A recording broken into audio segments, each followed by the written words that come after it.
Bismillahirrahmanirrahim. Assalamualaikum warahmatullahi wabarakatuh. Waalaikumsalam warahmatullahi wabarakatuh. Alhamdulillahirabbil alamin. Allahumma shalli wa sallim wa barik ala sayyidina Muhammadin wa ala alihi wa ashabihi ajmain, amma ba'du. Ikhwah fillah yang dimuliakan oleh Allah Subhanahu wa taala, tentu hal utama yang wajib kita lakukan adalah bersyukur atas semua nikmat yang telah Allah curahkan, dan kita bacakan sholawat dan salam kepada junjungan kita Nabi kita Muhammad SAW. Sebelum kita mulai, sama-sama kita awali dengan melafadzkan basmalah. Bismillahirrahmanirrahim. Saya kali ini hanya mengomentari persoalan kasus-kasus seputar penistaan agama ya, yang dilakukan oleh orang-orang non-muslim. Ya, bukan cuma satu dua yang namanya musuh-musuh Islam. Orang-orang kafir itu memusuhi Islam itu adalah sudah sunatullah ya. Kalau ada musuh Islam yang merangkul ya, yang baik, itu perlu kita curigai ya. Ini jangan-jangan ada udang di balik batu kan gitu ya. Walaupun ada juga memang mereka yang kemudian bersahabat ya, baik ya. Itu kalau di Islam disebut kafir zimmi namanya. Orang kafir tapi dia mau hidup rukun dengan umat Islam, ini harus kita rangkul, kita lindungi ya. Tapi memang kebanyakan justru mereka memusuhi Islam ya, dan sudah terbukti dengan banyaknya kasus-kasus penistaan agama. Dan kita udah pernah bahas ya sebelumnya. Di Islam itu yang paling sering dinistakan itu hanya satu, yaitu tentang Nabi Muhammad SAW. Entah kenapa, nggak tahu orang kafir itu paling benci sama Nabi Muhammad. Ya, paling tidak suka sama pribadi Rasulullah SAW. Ya, padahal belum kenal, cuma baru katanya, baru dengar fitnah gitu ya, fitnah dari orientalis barat ya, fitnah dari kalangan rohaniawan mereka sendiri, tapi kemudian ditelan mentah-mentah ya, dan dijadikan itu sebuah acuan. Ini kan bahaya ya, sehingga kita prihatin. Nah, akhir-akhir ini kita sering mendengar ya, kalau di Indonesia ada misalnya YouTuber Kristen ya, yang sebelumnya terkenal itu penistaan dari Nabi ke-26, Yosef Paul Zhang gitu ya. Yang terakhir ini dari MKC gitu ya, yang kemudian menimbulkan pro kontra luar biasa, sampai jadi berita nasional ya. Nah, apa komentar LSK? Bagaimana tanggapan saya?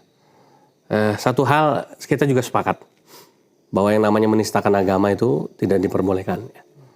Makanya mohon maaf lahir batin, LSK selalu menggunakan bahasa-bahasa yang halus, bahasa-bahasa yang terukur, walaupun kami ingin nyindir mereka. Ya. Sindiran ini sebetulnya boleh. Orang Islam nyindir orang Kristen nyindir orang Islam itu nggak ada masalah, ya kan? Tetapi harus digunakan bahasa-bahasa yang tentu yang intelek gitu ya, yang terukur ya. Jangan sampai kemudian secara frontal, secara membabi buta, secara kasar kemudian akhirnya menimbulkan hinaan ya, menimbulkan caci maki, hate speech dan lain sebagainya. Ini yang tidak boleh. Nah, tapi di sisi lain begini, adanya penista agama sebetulnya kita menjadikan kita tambah bersyukur. Kenapa? Karena Islam kita ini kan kebanyakan di Indonesia ini, maaf, Islam keturunan. Ya. Islam yang didapat karena memang garis keturunannya sudah Islam. Sehingga segala sesuatu tentang Islam itu, ya cuma ditelan mentah-mentah, iya yakin ini benar. Ya kan? Saya harus yakin ini benar. Tidak salah pola pikir seperti ini. Ya karena memang dari garis keturunannya sudah begitu. Ya misalnya Nabi Muhammad adalah sosok yang mulia akhlaknya, ya kan, yang terjaga segala macam. Itu udah diaminkan dari zaman dulu, ya. Tapi kita lupa nih ya. Di satu sisi ada loh, ya, penghujat Islam, orang-orang yang tidak suka sama Islam, orang-orang yang benci sama pribadi Nabi Muhammad SAW, yang kemudian memutarbalikan fakta, ya kan. Kemudian akhirnya menghina, kemudian akhirnya memfitnah pribadi Rasulullah SAW. Nah, ketika orang yang tadinya hanya melulu dapat doktrin Nabi Muhammad itu mulia, akhlaknya segala macam, berhadapan sama orang yang menghina tadi, Nah ini responnya bisa macam-macam. Ya, kalau dia betul-betul masih awam, baru ketemu, bisa jadi mohon maaf nih, wah saya kok bodoh ya selama ini, saya berarti dibodohin. Kok saya nggak pernah tahu nih ada informasi kayak begini ya, gitu kan? Akhirnya kemakan. Bisa jadi ikutan itu, jadi murtad kan begitu ya. Nah ini. Tapi kalau misalnya nih, ya kita Islam keturunan, tapi kita sering sharing informasi. Kita tidak ketinggalan informasi bahwa yang namanya orang tidak suka nama sama pribadi Nabi Muhammad sih udah hal biasa, ya. Di mana-mana ada. Bukan cuma di Indonesia, di Prancis ya ada, di Belanda juga ada, di Amerika juga, di mana-mana. Pokoknya di mana itu ada Islam, ada non-Islam, pasti ada orang yang tidak suka sama pribadi Nabi Muhammad SAW. Begitu rumusnya. Nah, tinggal kita ini mau nggak terbuka menerima informasi. Kalau kita ternyata terbuka menerima informasi itu, kita pelajari, ya kemudian apa sih yang dihina sama orang itu? Oh, Nabi Muhammad itu misalnya menikahi anak di bawah umur. Kemudian kita tertantang untuk apa? Ini tanda syukur kita nih, bersyukurnya, ya. Kita akhirnya kemudian tertantang menjawabkan gitu ya. Ah, gila lah, ya. Mana mungkin Nabi gue yang mulia begitu kelakuannya, kan begitu.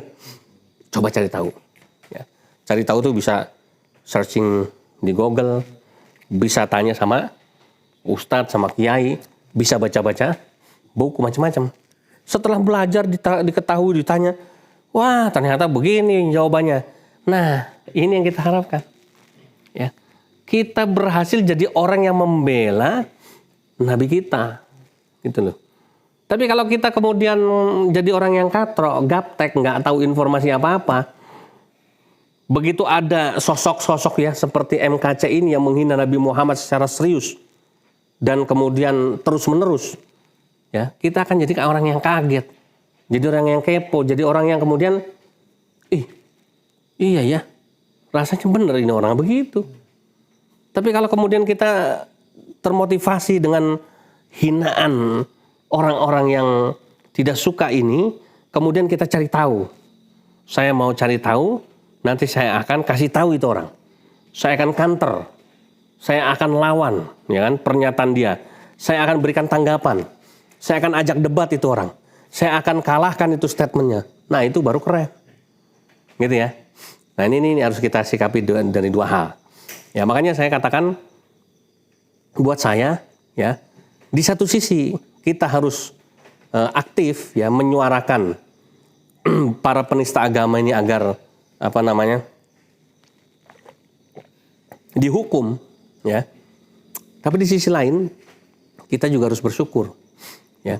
Dengan adanya para penista agama ini, ya, pada akhirnya kita akan termotivasi untuk membela Nabi kita, ya kan? Untuk bangkit. Kan akhirnya semua orang Islam baru bersatu kan. Wah, ini kurang ajar nih.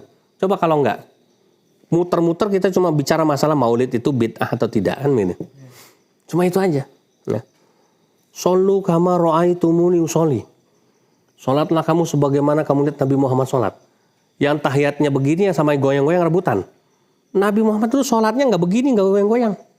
Yang goyang-goyang enggak salah. Nabi Muhammad sholatnya tahiyatnya nggak diem kayak ente tapi begini. Begitu aja ribut terus-terusan. Ya. Dari dulu sampai ila yaumil qiyamah mungkin begitu aja. Tapi dengan adanya penista-penista agama ini, kemudian penghujat-penghujat Nabi Muhammad ini, kita akan bersyukur bahwa ternyata warisan yang diwarisi oleh Nabi kita Muhammad SAW itu lebih mahal, lebih penting, lebih berharga daripada sekedar berdebat antar sesama umat Islam. Daripada kita kemudian akhirnya gontok-gontokan. Daripada antar sesama umat Islam ini saling benci hanya karena beda atribut, beda kitab, beda ustadz. Yang celana cungklang sama yang pakai sarung ribut. Ya kan, gue nih Islam Nusantara men ini ya. Yang celana cungklang, gue sunnah Rasul, ribut, ya kan? Akhirnya bisa perang saudara itu seperti yang terjadi di negara-negara Timur Tengah. Alhamdulillah di Indonesia orang-orangnya masih baik. Ya, masih cinta damai. Kan begitu. Cuma gara-gara perbedaan-perbedaan yang tidak semestinya. Ya, akhirnya dengan ada si penghujat-penghujat agama ini, penghujat-penghujat Nabi Muhammad SAW ini, kita jadi bersyukur. Wah, ternyata Al-Quran yang diwariskan sama Nabi Muhammad itu luar biasa.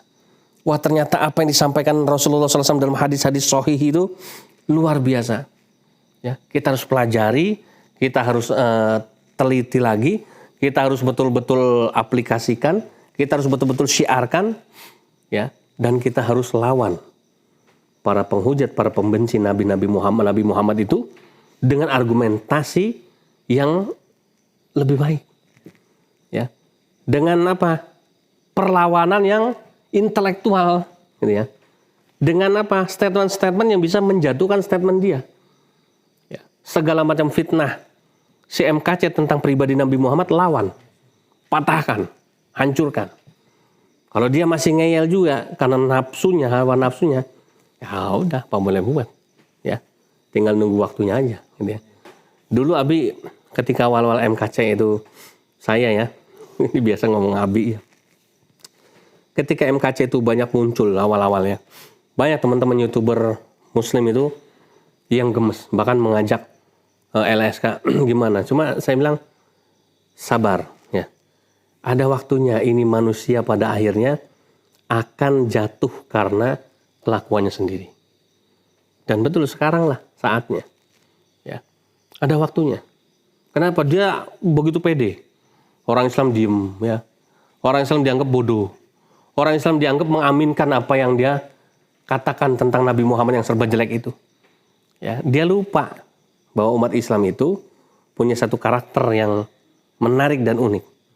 Ya, kita akan membiarkan dulu. Tapi membiarkan bukan berarti terus dibiarin. Ya, tapi pada waktunya nanti kalau sudah ya betul-betul kelewat batas, kita akan kompak bersatu padu, habislah kamu kan ini.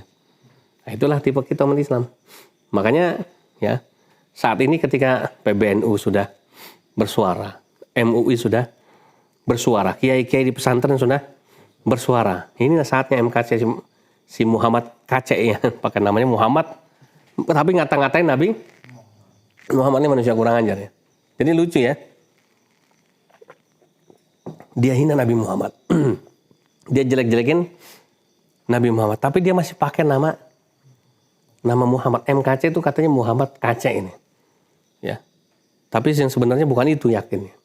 Mungkin M-nya itu apalah melolong apa siapa gitu ya, dengan tahu ya. Tapi dia merasa puas ya dengan menghina Nabi Muhammad, ya siap-siap aja. Kalau toh nanti diproses dalam hukum, ya kan, nanti biar hukum yang menentukan. Kalau nanti di penjara, lihat-lihat aja. Orang di penjara itu, walaupun mereka pencuri misalnya ya, pembunuh, macam-macam lah ke kriminal yang dilakukan. Tapi judulnya masih Islam, nggak akan rela. Tahu ada Nabi Muhammad dihina, lu masuk penjara gara-gara apa? Tahu dapat laporan ternyata menghina Nabi Muhammad, disambel. Ya, ternyata jadi rujak bebek ya. Nah, makanya apa namanya? Selain tadi ya kita bersyukur, bukan bersyukur apa namanya itu dengan hinaan dia, bukan. Tapi bersyukur. Allah tunjukin nih penghujat Nabi, ya kan? Penghina Nabi Muhammad. Supaya apa? Supaya kalian umat Nabi Muhammad malu, ya. Kalau kalian ternyata cuma pandai sholawat doang sholawat di balik panggung, tapi tidak pernah tampil untuk membela Nabi ketika dihina, nggak usah sholawat mendingan ya. Kalau kalian merasa bangga, saya umat Nabi Muhammad, saya umat Nabi Muhammad, tapi ternyata ketika Nabi Muhammad dihina, tidak ada perasaan sedikit pun tersakiti, tidak ada keinginan untuk membela, ya ini harus dipertanyakan ini. Ini Nabi Muhammad yang mana? Ini ya. Kalau umat Nabi Muhammad SAW, maka ketika nabinya yang katanya dicintai, disayangi, betul-betul diteladani, dihina, maka dia juga harus merasa sakit hatinya.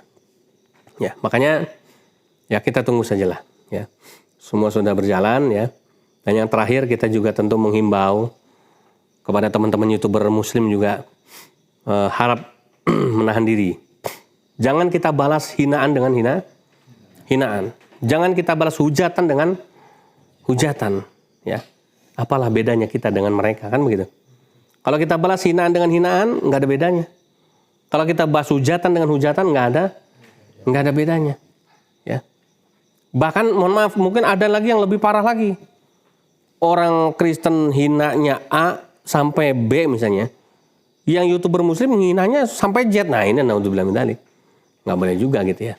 Jadi kita harus lawan hinaan-hinaan siapapun tentang Islam, Al-Quran, Nabi Muhammad, tentang kita umat Islam dengan perlawanan intelektual.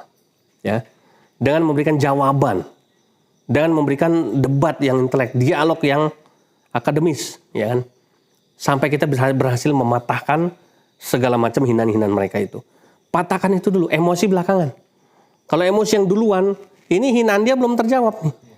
Ini akan jadi terus-menerus ini turun menyebar, ibarat COVID-19 ini. Semakin banyak orang-orang Islam yang nanti akan terjangkit virus ini. Ya, dan kalau nggak kuat-kuat iman, akhirnya bisa murtad. Ya, harus diputus dulu mata rantainya dengan cara apa? Patahkan argumentasinya. Cari dalil yang lebih kuat. Tunjukkan sama dia kalau dia tidak benar. Kita kasih tonton sama umat bahwa apa yang dikatakan oleh penghina-penghina Nabi Muhammad ini adalah tidak benar. Kalau itu sudah berhasil, nah itu baru emosi boleh belakangan. Jangan emosinya duluan. Ya. Kalau emosinya duluan nanti akhirnya rantai tidak terputus, akhirnya kita dapat masalah baru lagi. Ya, oleh karenanya kita juga memohon sama teman-teman YouTuber Muslim menahan diri. Ya, berikan statement yang terukur, terarah, jangan asalan saja. Jangan ikut-ikut jadi babi buta. Istilah babi buta ini bukan ada di Islam, karena Islam nggak boleh makan babi, ya kan? Maka jangan bawa-bawa babi buta itu ke dalam Islam. Nah, ini yang penting gitu ya. Maka mudah-mudahan para YouTuber Muslim mendengarkan ini, ayo kita bergandengan tangan, kita lawan penghujat Nabi, ya, dengan kapasitas kita sebagai sesama YouTuber juga, gitu ya. Yang melaporkan, yang memproses hukum itu biarkan, itu bukan bukan kapasitas kita. Kita doakan semoga proses itu berjalan dengan adil, seadil-adilnya, dengan lancar ya, sampai betul-betul Allah menunjukkan keadilannya, gitu ya. Seperti kasus sebelumnya yang pernah menghina Al-Quran, kan begitu ya, nggak usah kita sebut ya. Nah ini ya, baik, sama-sama kita senantiasa berdoa ya, dan kita bersyukur. Oleh karenanya kita tutup ya, demikian dulu ya yang bisa saya sampaikan. Mudah-mudahan ini menjadi bahan renungan buat kita semuanya, dan kita menjadi muslim yang jauh lebih baik lagi. Jazakumullahu khairan katsira, billahi taufiq wal hidayah. Assalamualaikum warahmatullahi wabarakatuh. Waalaikumsalam warahmatullahi wabarakatuh.